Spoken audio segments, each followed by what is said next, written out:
Halo teman-teman, welcome back to my channel. Di video ini, kita bakalan membahas cara cepat analisa laporan laba rugi tanpa kalkulator. Memang nggak bakalan exact, tapi dengan metode ini, kita bisa ngedapetin gambaran besar performance keuangan perusahaan yang laporan keuangannya lagi kita liatin. Yuk, langsung aja kita mulai. Jadi kalau mau quick scan income statement, gue bakalan langsung melihat 4 baris utama dulu, buat cuman sekedar ngeliat apakah 4 baris ini naik atau turun. Pertama penjualan, kedua laba bruto atau gross margin, ketiga laba usaha atau operating profit, dan yang terakhir laba tahun berjalan atau net profit. Lihat aja dulu angkanya, naik atau turun. Tapi kalau kalian bisa langsung ngebayangin dan hitung kasar di kepala kalian marginnya, itu bakal lebih bagus lagi. Di kasusnya Mayora, penjualan Mayora naik dari 24,4 triliun di tahun 2020 ke 27,9 triliun di tahun 2021, atau sekitar 3,5 triliun. Tapi kalau kita lihat baris yang lain, ternyata laba bruto, laba usaha, dan laba tahun berjalannya turun. Kalau kita teliti, laba brutonya turun 350 miliar. Ingat kan, kalau sampai baris ini komponennya cuma ada dua, penjualan sama beban pokok penjualan.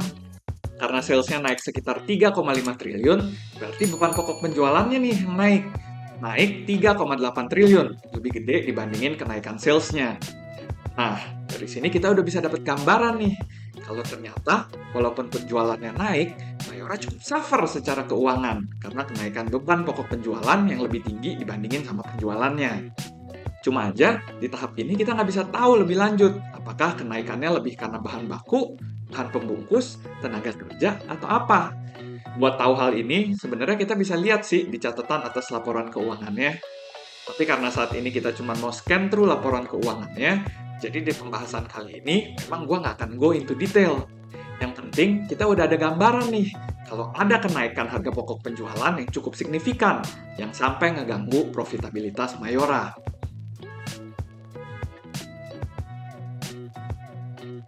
Laba usaha turun 1,1 triliun. Padahal tadi laba brutonya cuma turun sekitar 350 miliar. Yang berarti ada kenaikan di bagian beban operasionalnya sebesar kurang lebih 800 miliar. Kalau kita flashback lagi, biasanya komponen dari laba bruto sampai ke laba usaha itu ada dua yang gede. Masih ingat apa?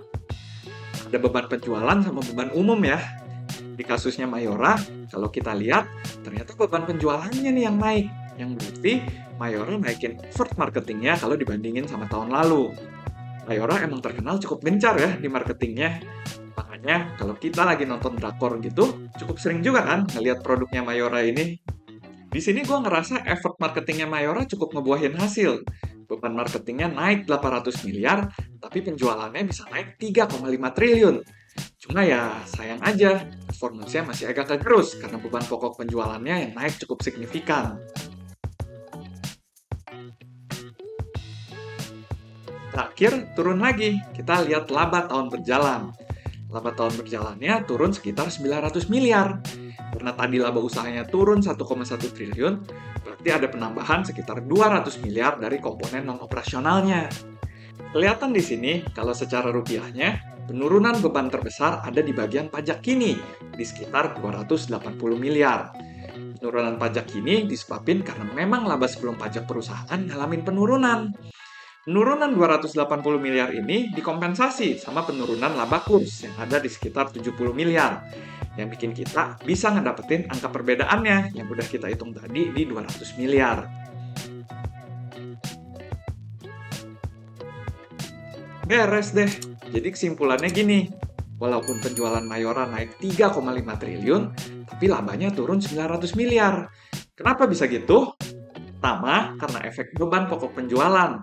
Yang artinya, biaya yang dikeluarin Mayora buat memproduksi produk yang dijualnya itu ada kenaikan. Kedua, karena efek beban penjualan yang naik 800 miliar. Yang artinya, di tahun 2021, Mayora makin gencar buat ngiklan. Dan yang ketiga, efek beban pajak kini turun 280 miliar. Karena memang penghasilan kena pajaknya ada penurunan, tapi dikompensasi sama penurunan laba kurs di 70 miliar. Jadi, buat gambaran cepat kenapa performance Mayora turun dari 2020 ke 2021, cluenya ada 3 nih. beban pokok penjualan 350 miliar, menaikkan beban iklan dan promosi 800 miliar, dan penurunan pajak 200 miliar. Makanya, di periode 2021, laba bersihnya Mayora turun sekitar 900 miliar. Mantap kan ya flow-nya?